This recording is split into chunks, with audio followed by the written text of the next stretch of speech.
Here's a review of the Range Rover Sport. How does it stack up with the GX that this car was traded in for? Its Lexus counterpart? I'll let you guys know in here in a little bit. See you on the other side of the intro. Hit that subscribe button. Let's go.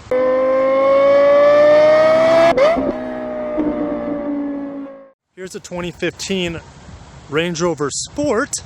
It does look great. There's no doubt about it. This car actually steals a lot of the design cues from the Range Rover Evoque, which I actually tried to review this morning, but I couldn't get to the car. It's in the shop. Doesn't mean, and that's no pun intended, like saying, oh, you know, Land Rovers break down all the time, which I know a lot of you guys believe that to be the case, and it's, you know, there's a lot of research and evidence that proves that Range Rovers are not the most reliable vehicle. Anyways, I really wanted to review that Evoque, which I'll try to in the near future. But back to this car. This particular car has an all aluminum monocoque body. I don't know what that word means, monocoque. My guess is that it means like, you know, like a unibody design. Let me know in the comments below. This has a 3-liter V6 supercharged. It has great torque delivery. Power overall at the high end is very, very disappointing. In my opinion, I'd rather have the V8 from the Lexus GX. Let's just dive into the styling of this car. Headlights are great. Grille, in my opinion, is great. I love the very bold Range Rover lettering on the hood. We have decent little LED fog lamps down below. This doesn't look all that high quality, but I don't mind too much. What's super awesome about these Range Rover vehicles are these, well, this one's fake. Well, is it? Yeah, it might be. It doesn't look like it's that functional, or at least there's not anything going into the hood. Range Rover logo here, but super cool looking grille that makes it look very sporty. Speaking of sporty, then we have this side grille here, which I do not know if it's functional or not. Let me pull that piece of grass off there. It's still hanging, whatever.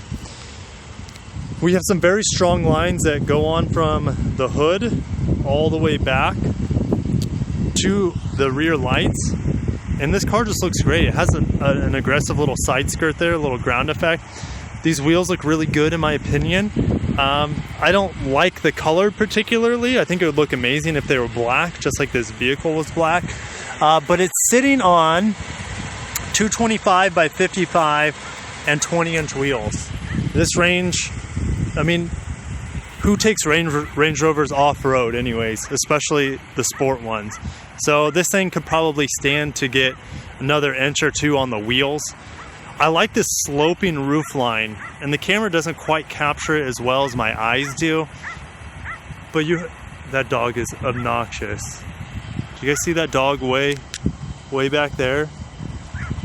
It's barking up in the tree for a squirrel or something. Gosh, dogs, man. This car looks absolutely stunning in my opinion. I love, you know, the front light in this front portion of the car, the Ford Explorer like completely ripped off, but that's okay. The Ford Explorer looks decent, not as good as this Range Rover, and these rear lights look very, very good. It's probably the best rear lights I've seen on an SUV in a while. I think they look fantastic. They're simple, elegant, and I like the wraparound on the side. The rear spoiler looks really good as well. And are you kidding me? This is the first SUV other than the Lexus RX 350 that has the windshield wiper tucked under here. So nice job, Range Rovers, tucking away that rear windshield wiper to give it a cleaner look in the back. And then of course the dual exhaust. It looks really good from behind. And then we'll finish up with this rear corner panel view of the car, which looks absolutely amazing. Here's the 3-liter V6. Now, I just found out that this is supercharged. I thought it was naturally aspirated, but that makes sense now because you guys are going to find out in my driving impressions. I really liked the torque of this motor, and supercharged engines have really good torque. But the high-end part of this motor, it didn't quite have the power I like, or I'd like to have in a vehicle of this size. But 340 horsepower, the torque delivery is really good, and acceleration from a stop is actually really good with this 3-liter V6 supercharged. Engine presentation is an A+ in my opinion. I love that the air is coming in from both sides, and I like the supercharged logo there. And the Land Rover, I wish they also put maybe a Range Rover somewhere on here, but heck, this is an A+ engine presentation in my opinion. Let's get in the 2015 Range Rover Sport, guys. I'm super excited to be with you on this review, since this is the first time I've ever been in a Land Rover, or a Range Rover for that matter. So everything's going to be pretty new, and I'm really excited. You know, there's a huge following of these vehicles, and there's also a huge hate group on these vehicles because they're known for some of the worst reliability in the automotive industry. So anyways, I've already talked about that, so I'm going to get into it. I like this design. It's very, very simple, elegant, and minimal. I'm a big minimalist at heart, or at least I'm trying to be. It's not easy living in consumer America, but everything here is done very, very well. This dash is a nice leather with this awesome Land Rover screen, which I wish it wasn't on right now because it's just wasting the battery. Like, all I did was unlock the car and that was turned on. So not the biggest fan, but you know, high quality materials all around. I'm not a big fan of this shiny aluminum. Now it does feel like it's actual metal, or at least metal coating on the outside. So high quality materials. This wood looks good. It's not my favorite type of wood, but I can't complain because I do really like wood in vehicles. So let's just start with the window controls. Now, window controls are up here, which sits really high. I'm used to my window controls being down here. Instead, we have our memory seats, which is a bad place for that, in my opinion. I wish it was somewhere on the side. But over here, here's your mirror control, window lock, right here. A couple speakers. We have a Meridian sound system. I've heard of that before. We have our trunk hatch, lane departure alert. Nice wood trim here, starting with the leather. And then we got your light controls, windshield wipers, normal placements. Let's go ahead and fire this beast up. Oh yeah, oh yeah. So we have a nice speed limit indicator here. It's saying, hey, my seatbelt isn't on, I know that. So lots of information up here. I do like the gauges. They kind of are like this shiny aluminum plastic. It's kind of neat. We're gonna go through here. Driving, I'm not going to go into all this, but I'm just pressing the menu button to show you, you know, different things in here. Phone controls. Mode is going to be for your radio. Speaking of the screen over here, we have touch buttons on here. Let me turn down the fan. Which has an LCD inside the button. I've never seen that before, quite like this, especially for the fan. And the fan wasn't very responsive. It took a while to slow down. I don't know if it's designed that way. Here's a touchscreen. Average resolution. It's not good nor bad. It's fine. What the heck? Okay, so so this will allow you to parallel park. I'm not going to try that. Parking assist would be here. It's just going to beep at you if you're getting close to something. We're going to click home.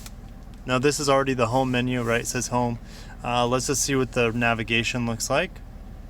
Most of you probably want to see the nav, and it's actually really clear, very well detailed as well. So very, very well done. Very well done there. And then we have your shortcuts here. So most of you would probably just press nav. Here's your audio screen. Okay, there's what your radio looks like. It's basic, but it's functional. You know, I'm probably just going to have it on nav most of the time, or, you know, I listen to Bluetooth. Speaking of Bluetooth and connectivity, we'll get to that in a second. Back to your climate control here. You can put on auto. Here's your CD player, hazards. Like I said, there's LCDs in here. I think that's really cool. I just would hate for that to break. Defrost buttons are here, and then your air conditioning buttons are here. So pretty simple. And here's your volume button. Very, very small, elegant, and it's very easy for me to reach, so I like that. So here's your shifter. Nothing special there. Now there's a button on the back that you're gonna have to touch or push and to engage and press down to get to drive. Opening this up, we have a couple of cup holders as well as a 12 volt. Opening this up, we have a USB, another 12 volt, another USB, and then your auxiliary. We have, well, this is your wheel lock adapter, if you wondered what that looked like. We have some sort of box in here. My guess is that it's a cool box. And then we have some clips here to hold some stuff for you, as well as like a business card holder here. Parking brakes right here. Over here we have height adjustment, ASL, don't know what that is. Automatic start stop, which is one of my least favorite things on a car, unless it's a hybrid, then I gladly accept it. Driving on the road, driving in wintry conditions, driving in foresty conditions with crazy off-road, because you can see between the wheels there's a square rock, and then desert-like conditions, so that would be like the sand if you're going to be driving on the sand. These seats are extraordinarily comfortable. The design of them's rather plain, but I don't mind them. We have armrests here. Now, we have some sort of screw lever here. I don't know what this screw is for. If you guys know, tell me. Because I keep screwing and it's not doing anything. So, I don't know. Let me know what this screw is for, guys, because I am not going to screw with it all day just to find out. Back over here, we have a large mat pocket right on the side. Very well done. Nice leather material here. This leather material is showing its age already. It doesn't look very good. This looks phenomenal. This is starting to not look so hot in my opinion. But going back to the steering wheel, I like the design. The leather feels a little on the cheap side in my opinion. The stitching is as well. That's unfortunate because everything else in here is done very, very well, and it's very high quality. Looking up, ooh, triple light, guys. Triple light on the vanity. That's the first time. Hair is still looking the same. It needs to grow a little bit more. We have a huge panoramic sunroof. Let's go ahead and open that up. Huge. Holy crap, that is the large, I'm not kidding, this is the largest sunroof I've ever seen that opens up. You know, so usually they're a little bit smaller. This is the largest opening sunroof I've ever seen, and then a nice panoramic. This is one of the best implementations of a panoramic sunroof I've ever seen. Nice job, Land Rover. And then the shade, guys, the shade's right here. That's my fault, but I'm gonna go ahead and close that. Up here, it looks like lights or something. I don't know what's going on. Just a bunch of plastic here. So no sunglass holder, no sunglasses holder to my knowledge. Let's get in the back. Getting in the back side, very small mat pocket. It's the first thing I saw. Usually large vehicles like this have large mat pockets, but it's better than no mat pocket. I must agree. Speakers, window buttons way up here, unlock and lock. So this is probably the first time I've ever seen the unlock and lock buttons in a vehicle in the second row, which is very bizarre. A decent little size pocket down here. Back of the seat's very high quality. This is plastic, which I'm not the biggest fan of, because if the person in front of me is super tall, I want my knees to be able to sink into the leather a little bit. Heated rear seats, 3 settings. We have some sort of cubby here. I don't know what you would put in there. It's not very deep. And we have another cubby here. Again, what would you put there? I don't know. Of course, your vents are here. Down below, we have another cubby. 3 cubbies of, that's just bizarre. And then of course your 12 volt in the back. Looking at the side, we have some large speaker covers there on the bottom of the door. I mentioned the ones already on the top end of the door. And these seats back here are very well done. They're very comfortable, albeit a little stiff. Here is going to be, oh, what the frick? Hold on. Okay, that was more difficult than it should have been to, what the heck is going on here? Is that by design? That doesn't look right to me. Does this look right to you guys? This shouldn't be exposed, right? That looks very sketchy to me. It's like this piece. Oh, what the heck? Did this just come undone? What the heck? This should be tucked under like that or something. Wow, did I get it? It should be tucked like that, but that's very poor design for this to just come apart like that. I'm a little flabbergasted, I must say. This switch doesn't work very well. And then inside we have a little storage compartment. Now this looks like it comes out. What the heck? To reveal nothing. Okay, so almost a worthless size storage. In here you could put a couple deck of cards, I would say. Very nice cup holders. These are some of the most detailed cup holders. But this whole thing right here, it seems a little gaudy, and it's already falling apart. What the heck? It's a design. It's not the best design, because you see how this folds up right in there, and I push it tight, and then you actually have to use this lever to pull it down. Now it's staying where it's at, where I put it, but guys, look how easy this slides out. What the heck? What kind of garbage is that? Anyways, I'm probably ranting on this too much. Oh my gosh. I can't even put it back. Let's go ahead and get into the very back to just kind of give you an idea of what the trunk is like. No indication. There's no beeper or anything to let you know the trunk's coming up. I do like this material on the side here. That's very well done. Very high quality matte. Super thick. I like the Range Rover logo here. We have some more high quality carpet underneath, so I like that quite a bit. Very tall storage area, a little bit more than I was expecting. I don't know what this is. Oh, another 12 volt back here. It's just a weird indicator of it. Usually it'll just say 12 volt, but we have a nice LED light back here. More speakers, of course, on each side, and then of course here your rubber mats for the rest of the cabin. This is a funny looking one, but let's go ahead and close this baby down. Button's going to be right here. Let's get into the first. Oh man, I just put in drive. Oof. So when you press that button down, it's in like in neutral. You have to press the button down on the shifter and push it forward. That is the loudest parking thing I've ever heard before. It's not even close. Oh my gosh. I'm fairly close to that 4Runner. I'm not going to hit it. Hold on, I need to help someone. Okay, and we're off. That was the most obnoxious parking sensor alert I've ever heard. Holy cow. That was a little different, a little bizarre. Let's go ahead and get on the road, guys. This feels like a truck already, which I don't mind. This particular car was actually traded in for a GX, which I would take a GX any day of the week. It's not my favorite Lexus SUV. That would be the LX, so you guys know. The GX is all right, though. It's a good little family, SUV with crazy off-road capability. Cabin in here is very smooth.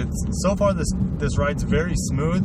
It doesn't feel quite as truck-like as the GX, which makes sense because this has some sort of unibody-like frame. Steering is great, in my opinion. It's tight, which is what I like it to be, unlike the RX.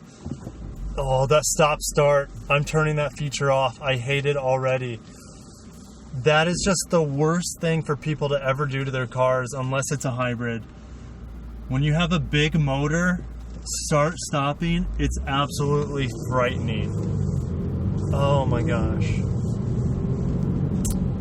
That is ridiculous. Sorry guys, I'm gonna rant on that for a little bit.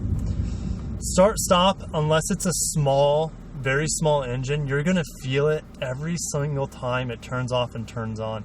Not only that, like, my wife doesn't know that much about cars, but she sees BMWs and Mercedes quite often, and she thinks it looks and sounds like garbage when these nice luxury SUVs and sedans just like turn off at the stoplight.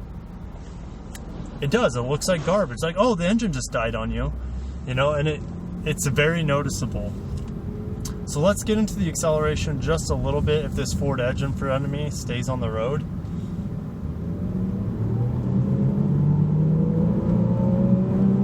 Oh No, thank you. No, thank you, Range Rover V6. Now, I would love to try like the 5-liter V8, the whatever the supercharged versions of this car. Blind spot monitors work very well, and they're in the exact same position as they are in a Lexus vehicle on the very edge of the mirror. Now that I'm up to speed, going about 60 miles an hour, it's very, very quiet in here, very Lexus-like with the road noise, and the cabin noise is very, very low. Very impressed. I wasn't expecting that. Getting the acceleration just a little bit. This needs a bigger engine. It's got, I think, 340 horsepower. It needs about 100 more horsepower in my opinion. It just doesn't, it's pretty lethargic. I'm going, let's say 60 right now. I stop it.